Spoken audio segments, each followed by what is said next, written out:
Baiklah, Assalamualaikum warahmatullahi wabarakatuh.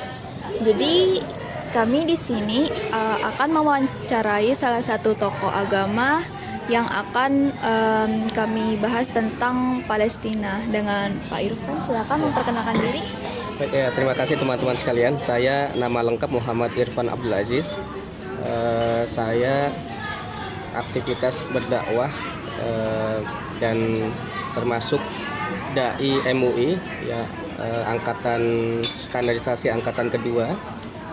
Saya juga aktif mendirikan Himpunan Dai Muda Indonesia, dan untuk Palestina saya bergiat bersama kawan-kawan di KNRP, Komite Nasional Rakyat Indonesia untuk Rakyat Palestina, dan juga di Asia Pacific for Palestine sebagai penerjemah dan sebagai pegiat kepalestinaan, ya. Itu sejak tahun 2014 sampai hari ini. Berarti Bapak adalah salah satu anggota aktif yang membela Palestina begitu ya? Ya, kita hari-hari kita punya beberapa program agenda kepalestinaan, tapi yang paling utama adalah agenda tentang edukasi kepalestinaan dan yang kedua donasi kepalestinaan. Nah, ini dua hal yang menjadi core utama agenda kepalestinaan kita, edukasi dan donasi. Oke, bagus sekali. Berarti jadi kami di sini ingin menanyakan beberapa hal tentang Palestina juga nih. Beberapa hal sih. Oke. Baiklah.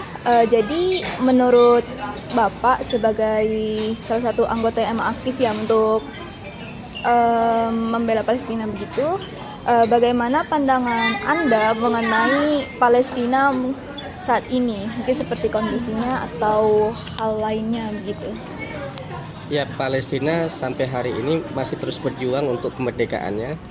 Sebagaimana dulu bangsa Indonesia, kita berjuang untuk kemerdekaan bangsa Indonesia tuh puluhan tahun ya.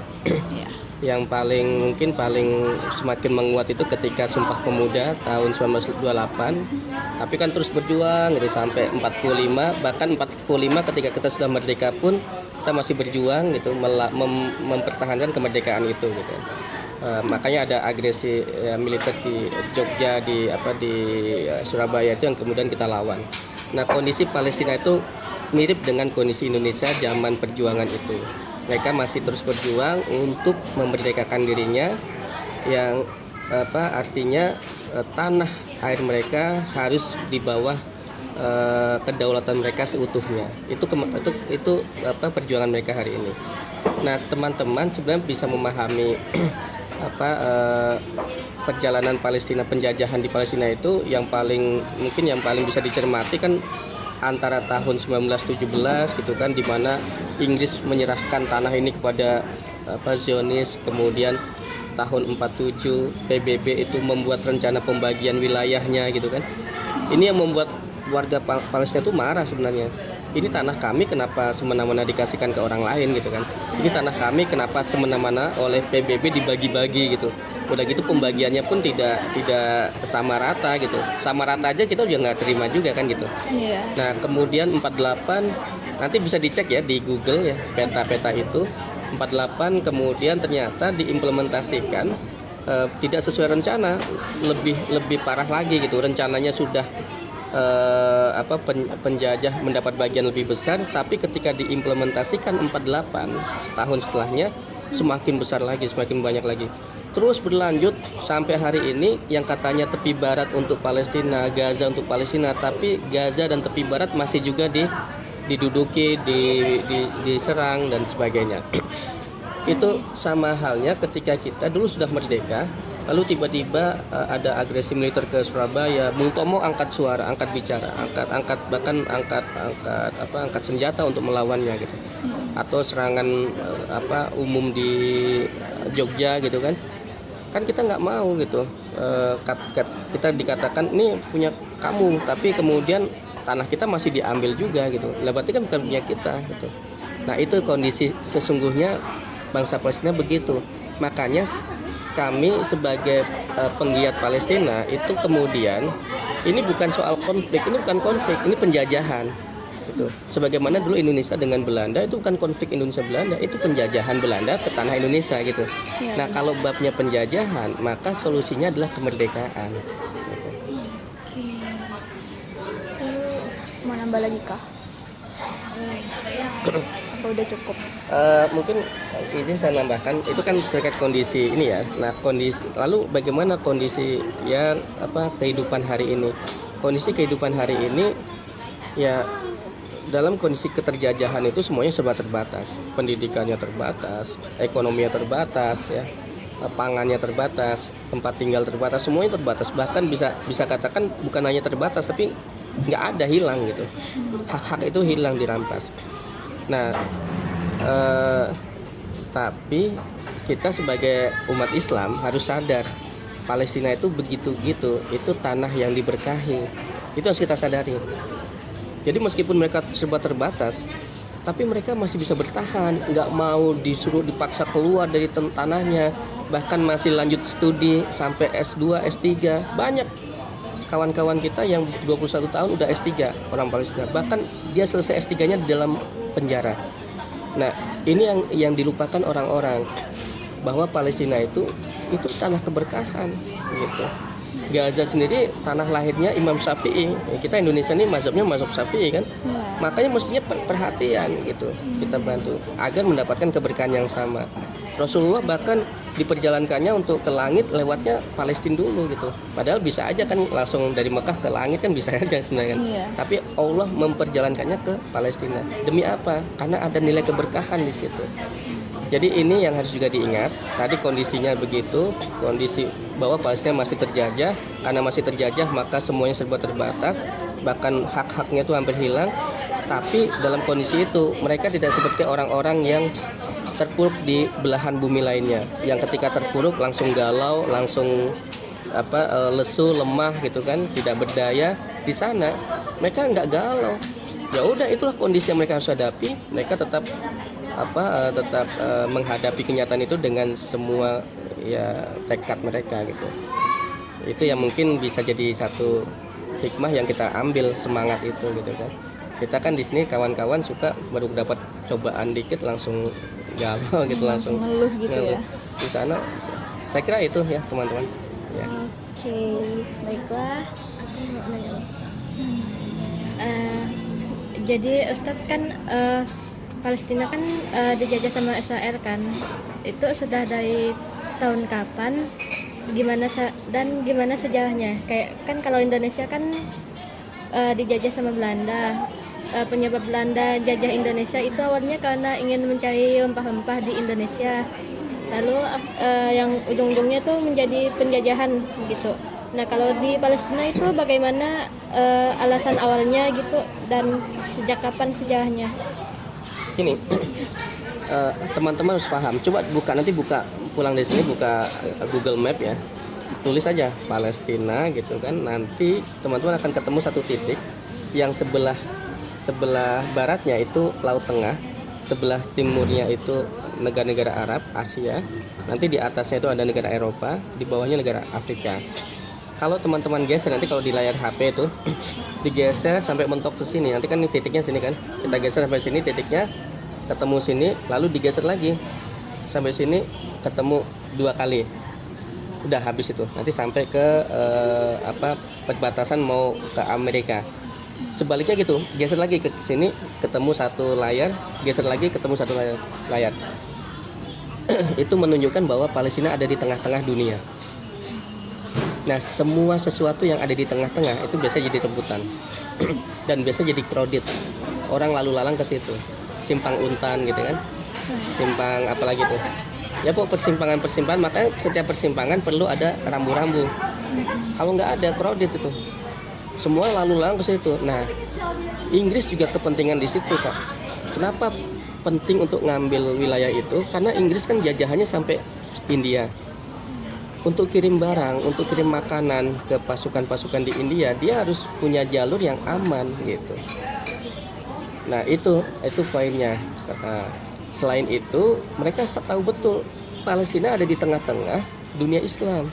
Jadi kalau ingin dunia Islam tidak akur, tidak bersatu, ya tengah-tengahnya di apa namanya di apa namanya dipecah gitu.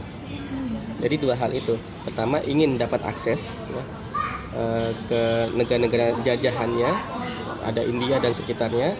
Yang kedua ingin memecah apa namanya titik sentral dunia Islam gitu. Terus saya ada pernah dengar kalau apa tuh salah satu alasannya juga tuh karena kaum Yahudi tuh mau cari yang namanya kuil Raja Sulaiman. Nah, Nah, nah, itu apakah benar? ya, ini yang ngomong benar atau tidak bukan saya, tapi Rabi Yahudi sendiri. Jadi kita sebenarnya pembela Palestina atau penolak penjajahan ini bukan hanya umat Islam. Orang Kristiani juga menolaknya karena mereka jadi korban. Bahkan orang-orang Yahudi itu juga menolaknya. Saya pernah datang di konferensi internasional tahun 2018, 2016, 17 kalau nggak salah. Itu yang datang orang-orang Yahudi juga datang. Mereka bilang kami Yahudi tapi bukan Zionis gitu.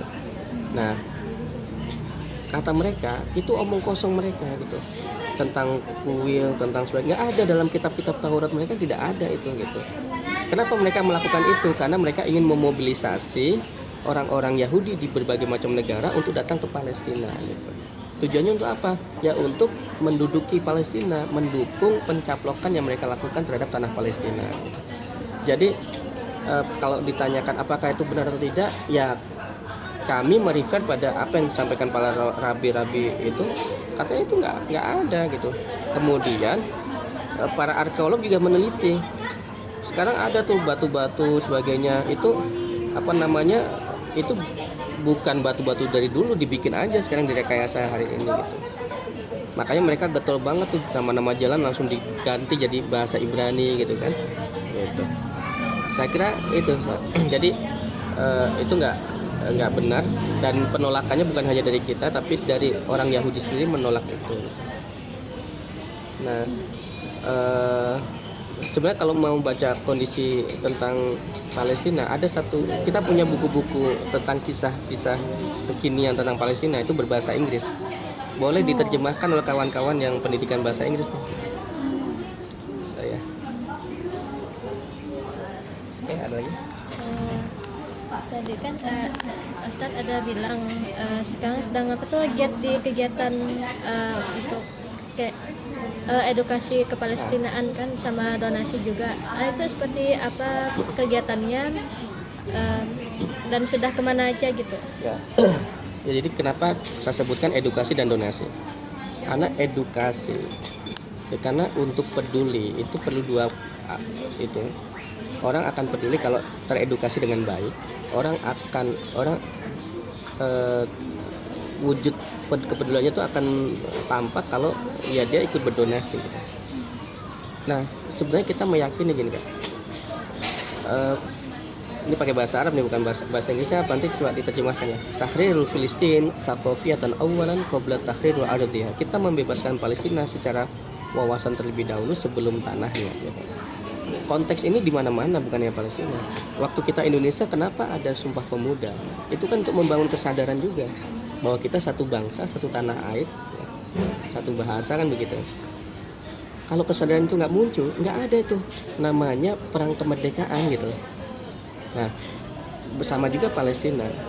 Kita juga mungkin yang nggak terlibat di sana, kita orang yang di luar menyaksikan. Kita nggak akan bisa bantuin mereka untuk merdeka kalau nggak tahu Palestina ada di mana gitu, ya kan? Jadi itu pentingnya. Nah sekarang apa edukasinya? Edukasinya banyak loh. Kalau mau diedukasi macam-macam. Palestina ini mau dipandang dari berbagai macam sisi, itu masuk aja sebenarnya. Mau agama masuk, mau sosiologi masuk, mau arkeologi masuk, mau sejarah masuk, apapun gitu. Makanya kita punya aliansi itu macam-macam Kak. Ada aliansi dokter peduli Palestina, ada aliansi olahragawan peduli Palestina, aliansi apa lagi gitu. Nah, tapi yang paling sederhana edukasinya bentuknya kita punya daurah namanya short course lah gitu, short course untuk kepalestinaan. Itu membahas tentang geografinya, membahas tentang sejarahnya, membahas tentang kebudayaannya. Nah, nanti teman-teman dari pendidikan bahasa Inggris boleh mengadakan itu gitu. bikin aja pelatihan menerjemah kisah-kisah Palestina. Itu juga bagian edukasi. Nanti kita datangkan pelatihnya gitu. Jadi dapat ilmu menerjemahnya, tapi dapat juga ilmu wawasan tentang kepalestinaannya gitu ya.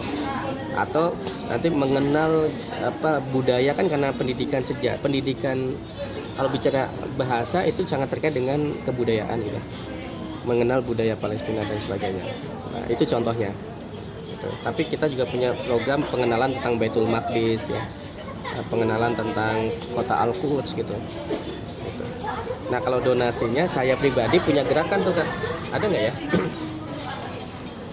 Saya pribadi punya gerakan ya, ini gerakan ini bukan di Pontianak, dulu di Depok, di Jakarta. Sudah berjalan 8 tahun.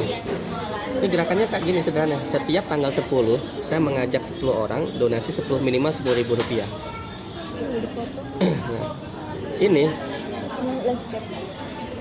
Nah, ini tahu nggak? Ini berapa orang penggeraknya? Cuma 5 orang. Alhamdulillah sudah berjalan selama 8 tahun sejak tahun 2018 ya, atau 17 saya lupa, 18 ya.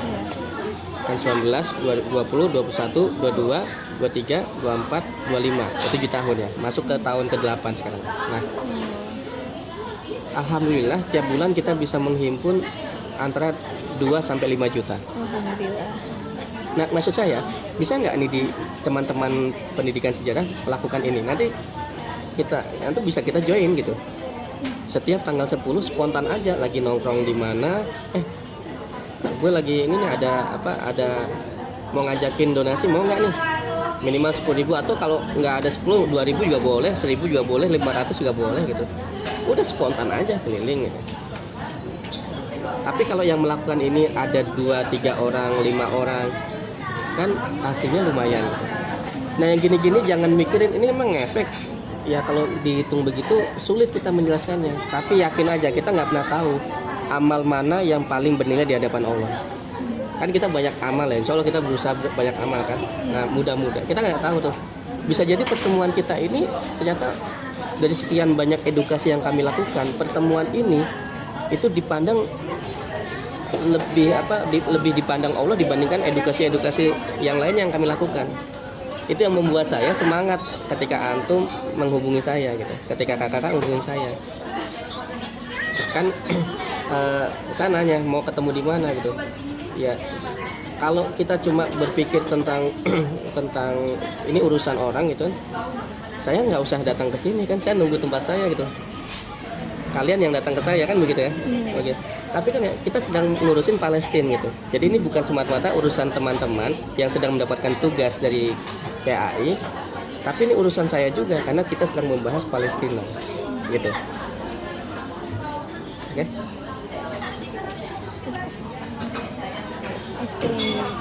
Terima kasih atas penjelasannya, edukasinya juga dan sebagainya. Semoga yang Bapak jelaskan bisa menjadikan ilmu untuk kita dan yang menonton nanti.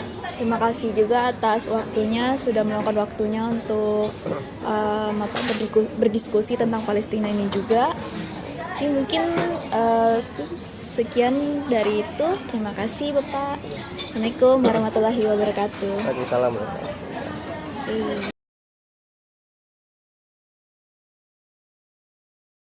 Assalamualaikum warahmatullahi wabarakatuh. Jadi saya di sini sudah bersama dengan salah satu mahasiswa Untan untuk mewawancarai mengenai pandangan mereka mengenai Palestina. Jadi dipersilakan untuk memperkenalkan diri terlebih dahulu. Perkenalkan, nama saya Naifa Pradayu, saya dari Prodi HI Hubungan Internasional, FISIP Untan. Oke, langsung masuk saja ya.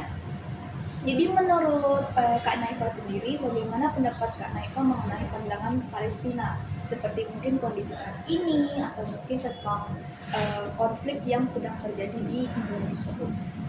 Baiklah, jadi menurut saya Palestina itu harus di recognized as a country, karena sampai sekarang itu Palestina masih belum secara resmi dinyatakan sebagai negara, dan representatif dari United Nations itu hanya setuju sebanyak 81%, dan itu pun dari Palestina sendiri mereka digunakan hak veto dari US itu digunakan untuk memblokade Palestina masuk sebagai bagian dari United Nations, yang dimana itu miris karena berdasarkan sejarahnya itu Palestina sudah ada di tanah mereka duluan sebelum Israel, yang dimana Israel ini merupakan warga dari eksperimen Holocaust Nazi dan mengungsi ke Palestina. Namun karena correct me if I'm wrong, tapi mereka ini kayak banyak kan penduduknya, jadi mereka tuh dengan memasuki ke Palestina mereka ingin membuat tanah suci mereka sendiri, sehingga yang kita ketahui sekarang itu Israel di Yerusalem. Dan untuk konfliknya sekarang itu kan udah sempat dibicarakan dari Donald Trump mengenai persetujuan perdamaian tahap pertama antara Israel dan Palestina. Namun sampai sekarang itu Israel masih belum dapat memenuhi gencatan senjata mereka, apalagi dari US sama Israel ini kan ada kontrak kerjasama, dan sekarang itu banyak banget boykotan dari Israel, mulai dari Unilever, Google, Spotify, YouTube, Instagram, dan itu benar-benar kayak memperlihatkan bagaimana kekuasaan Israel dengan US ini besar sehingga dapat mempengaruhi skala internasional di Palestina sendiri, yang dimana sampai sekarang orang-orang itu alhamdulillahnya mereka masih melakukan support kepada Palestina dalam support atas perdamaian.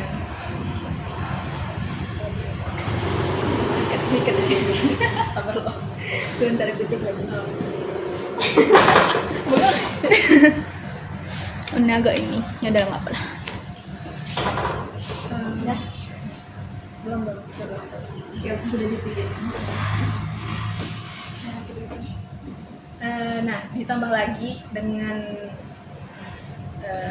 data yang terakhir kali saya baca itu lebih dari 60.000 rakyat Palestina itu telah menjadi korban dan meninggal karena konflik ini, yang dimana ini tuh bukan lagi konflik perang biasa, namun termasuk genosida, karena termasuk korbannya itu ada anak-anak, perempuan, dan juga perempuan ibu-ibu yang hamil. Terus bangunan yang telah mereka hancurkan itu ada sekolah, rumah sakit, tempat ibadah, yang sehingga ini tuh udah benar-benar melewati hukum dari internasional. Namun karena dari Israel sama AS yang punya kuasa itu jadinya susah untuk support, apalagi sekarang tuh malahan yang dari saya lihat itu beberapa negara walaupun mereka support tapi mereka tuh masih ada yang nge-ban. Waktu itu saya pernah melihat kalau di Instagram saat mereka rapat, saya cukup lupa tapi di Prancis mereka itu meng-banned bentuk dari lambang bendera Palestina, lalu dari ya gitu sih. Udah, makasih. Ada aku tanya Bebas. Oke, selanjutnya menurut Hanifah sendiri sebagai kita nih salah satu juga saudara dari Indonesia sama Palestina. Menurut kakak sendiri, gimana cara kita memberikan bantuan kepada teman-teman kita, saudara-saudara kita yang ada di Palestina sekarang? Baiklah, kalau menurut saya sebagai mahasiswi, apalagi kita di Indonesia ya, kita kan kalau secara datang ke Palestina untuk support kan kita juga tidak memungkinkan, apalagi dari pemerintah Indonesia itu sudah kayak apa ya, kayak bukan melarang sih, tapi kayak kita tuh nggak boleh untuk sementara nggak boleh berliburan ke Israel sama Palestina, kayaknya nggak salah ya, karena ada konflik ini. Jadi kita bisa melakukan bentuk dukungan melalui donasi itu kan sekarang udah banyak ya, jadi tidak hanya yang dari luar saja. Terus kita bisa kalau nggak bisa donasi, kita menyuarakan pendapat dan menyuarakan mengenai Palestina dan konfliknya dan apa yang terjadi di sana. Lalu tidak hanya itu juga, mungkin kalau misalnya kalian nggak mau terlalu gimana ya, mungkin nggak mau terlalu yang kayak share mungkin karena takutnya kenapa-napa. Sebenarnya saya menyarankan seperti itu, namun kalian bisa dilakukan mungkin dengan beberapa postingan itu yang di like dan di komen sebanyak mungkin biar masuk ke algoritma beberapa orang yang kalian kenal, atau bahkan yang orang luar juga bisa lebih peka dengan situasi sekarang. Udah di sini kalau dari saya. Oke, mungkin sudah cukup lah ya dengan penjelasan dari Kak Naifa. Ini mungkin segitu aja lah ya dari pandangan seorang mahasiswa mengenai Palestina saat ini. Baiklah, terima kasih atas penjelasannya juga. Semoga ilmu yang diberikan dapat bermanfaat untuk kita semua. Baiklah, nah kalau gitu saya pamit. Assalamualaikum warahmatullahi wabarakatuh.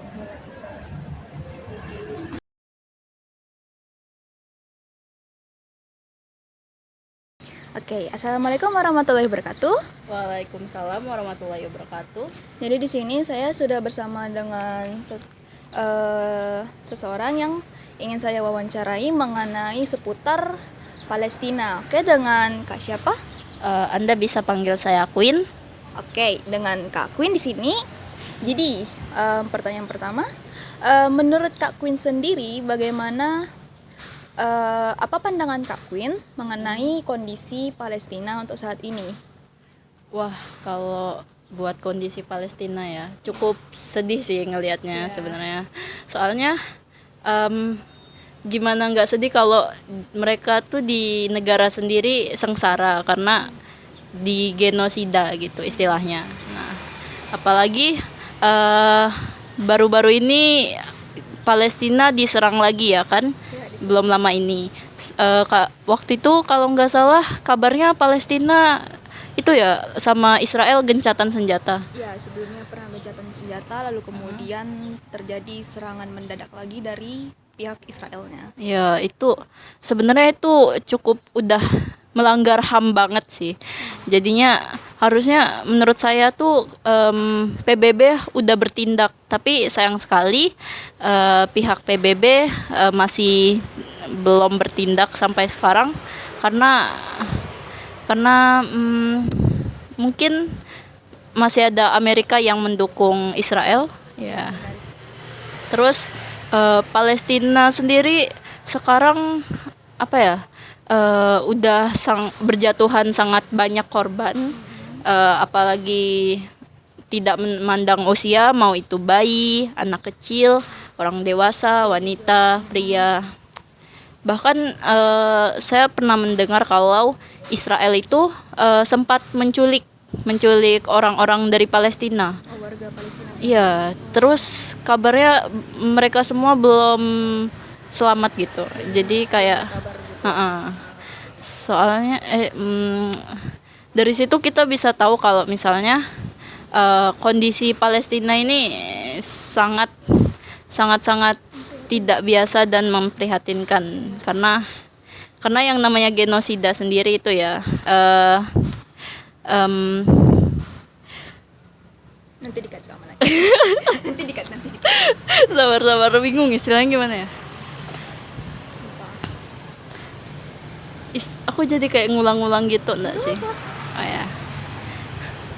Eh, karena setahu saya sendiri Palestina itu emang udah punya tanahnya itu. Jadi pada awalnya itu eh, kan ada Perang Dunia Kedua.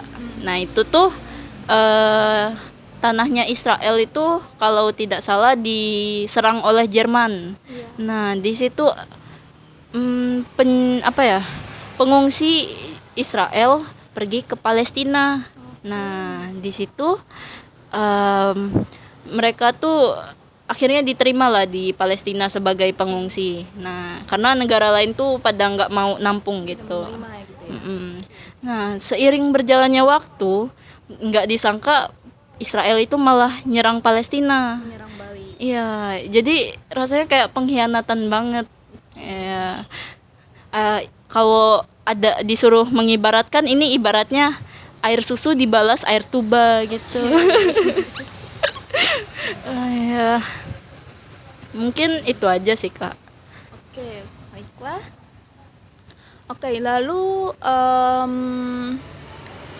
emang sebelumnya ada dari PBB. Dari PBB sendiri sebenarnya sudah melakukan tindakan dan sebenarnya Palestina ini hampir sempat merdeka karena sebagian besar dari negara itu sudah mulai mengakui. Cuman sayangnya karena dari pihak Amerika itu menggunakan sistem voting yang emang hak paten begitu, akhirnya lagi-lagi Palestina kemerdekaannya ditunda, ya kan. Nah menurut Kak Queen sendiri untuk permasalahan seperti itu, menurut Kak Queen sendiri itu gimana deh pendapat Kak Queen gitu? Kalau udah make hak paten itu sebenarnya emang nggak bisa di counter Kak.